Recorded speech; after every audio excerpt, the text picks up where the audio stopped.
তো নমস্কার বন্ধুরা, আশা করি সবাই ভালো আছেন। তো বন্ধুরা, এখন যে বিষয়টা নিয়ে কথা বলবো, তো এখন স্পেশালি দুটো বিষয় নিয়ে কথা বলবো। একটা হচ্ছে দরদ নিয়ে। দরদের স্টার সিনেপ্লেক্সের যে 6টা ব্রাঞ্চ রয়েছে, সেই ব্রাঞ্চে মানে সাকিব খানের দরদ ছবি কটা শো পেলো সেই বিষয় নিয়ে কথা বলবো। এবং তার পাশাপাশি লায়ন সিনেমাস বলে যে মাল্টিপ্লেক্স সেন্টার রয়েছে, সেখানে দরদ ছবি কটা শো পেলো। এবং এবছরে সাকিব খানের দেখুন দুটো ছবি অলরেডি রিলিজ করে গিয়েছিল। সিনে লায়ন্সে প্রথম ডেতে কত কি শো পেয়েছিল সিনে লায়ন্স এবং স্টার সিনেপ্লেক্সে, সেখান থেকে জানাবো। এবং কত কি কালেকশন হয়েছিল সেটাও জানাবো। এবং সেখান থেকে মোটামুটি প্রেডিক্ট করতে পারেন যে দরদ ছবির কালেকশন কত কি আসতে পারে।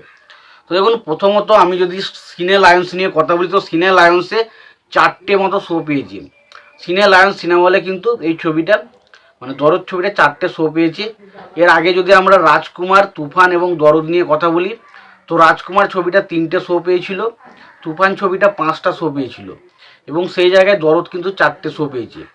তো এবার যদি কালেকশানের দিক দিয়ে আমি আলোচনা করি, দেখুন কালেকশানের দিক দিয়ে বলি, তো রাজকুমার ছবিটা 3টে শো থেকে ইনকাম করেছিল প্রথম ডেতে 1,96,000 টাকা, 1,96,000 টাকা কালেকশন করেছিল। এবং তুফান 5টা শো থেকে ইনকাম করেছিল 3,10,000 টাকা।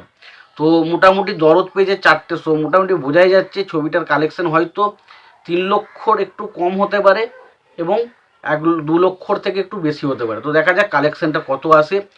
তো এলেই তো বোঝা যাবে। তবে শুধু যে শো পেলেই তো হবে না, শোয়েতে মানুষজন দেখতে হবে। হতে পারে যে 4টে শো পেয়েছে, 4টে শোতেই হতে তুফানের থেকে বেশি কালেকশন চলে আসতে পারে।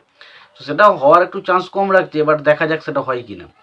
এবার যদি আমরা স্টার সিনেপ্লেক্স নিয়ে আলোচনা করি, দেখুন আগে স্টার সিনেপ্লেক্সের কোন কোন হলে কটা করে শো পেয়েছে সেটা নিয়ে যদি আগে আলোচনা করি, তো বসুন্ধরা সিটি মলে পেয়েছে 4টে শো, যেখানে শো টাইম হচ্ছে 11টা, 1:50, 4:45, 7:40।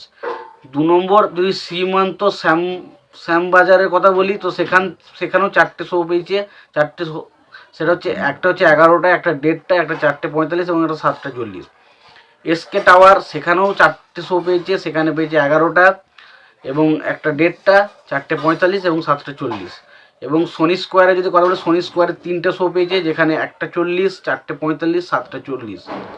এবং বালি অর্কেডের যদি কথা বলি, বালি অর্কেডেও কিন্তু 4টে শো পেয়েছে, যেখানে 11টা, 1:50, 4:40 এবং 7:30। এবং মিলিটারি মিউজিয়ামে পেয়েছে 2টো শো, যেখানে 10:50 এবং 4:30। তো টোটাল 21টা শো কিন্তু দরদ সিনেমাটা পেয়েছে। এবার দেখুন টোটাল যে 21টা শো পেয়েছে, তার মধ্যে আমরা যদি আগের দুটো ছবির শো সংখ্যা দেখি স্টার সিনেপ্লেক্সের ডে ওয়ানে, তো সেখানে রাজকুমার ছবিটা শো পেয়েছিল হচ্ছে 11টা এবং তুফান ছবি শো পেয়েছিল 21টা এবং সেই জায়গায় দরদও পেয়েছে 21টা শো। এবার দেখুন স্টার 11টা শো থেকে রাজকুমার ছবিটা কালেকশন করতে পেরেছিল 9,54,000 টাকা এবং তুফান ছবিটা কালেকশন করতে পেরেছিল 23,99,000 টাকা। মানে বুঝতে পারছেন 10টা শোতে বেশিতে কত কালেকশন এগিয়ে গিয়েছিল। এবং দরদ 21টা শো পেয়েছে। তো দেখা যাক দরদ ছবিটা কি এই ধরনের কালেকশন করতে পারে, তো সেটা তো সময় এলে জানতে পারবো এবং দেখা যাক সেটা হয় কি না। তো এই যে আপডেটটা আমি দিলাম, এটা পুরোপুরি বিএমআর বলে যে মানে ফেসবুক পেজ রয়েছে, সেখান থেকে পুরোপুরি অথেন্টিক আপডেটটা পেয়েছি, সেটা আমাদের জানানোর চেষ্টা করলাম।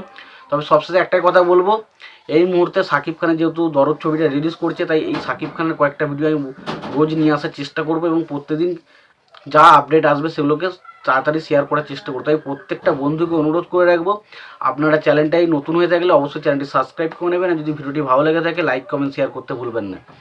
ভালো থাকবেন, সুস্থ থাকবেন, দেখা হচ্ছে পরের ভিডিওতে।